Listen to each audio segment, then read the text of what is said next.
किया वो सारे मीर जाफर और मीर सादिक हैं। यानी जिन जिन लोगों ने ये रजीम चेंज होने दिया वो सब जिम्मेदार हैं और उन्होंने सब ने मुल्क से गद्दारी की। क्योंकि ये जो हुआ है 7 महीने के अंदर जनरल बाजवा के दौर में, ये कभी पाकिस्तान में नहीं हुआ। NRO 1 दिया जनरल मुशर्रफ ने, NRO 2 दिया नंबर 2 जनरल बाजवा ने। इसके लिए ये अब वापस आ गए हैं, सारे केसेस इनके माफ हो गए हैं, इनके अरबों रुपए के केसेस माफ हो गए।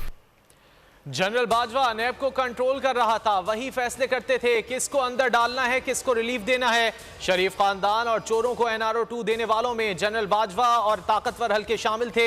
हमें कहा जाता था कि एहतिसाब छोड़ें, मईशत पर ध्यान दें।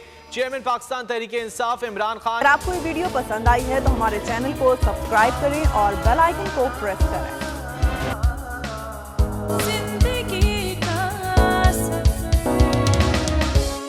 जिंदगी का सफर, सोनिक PK TV।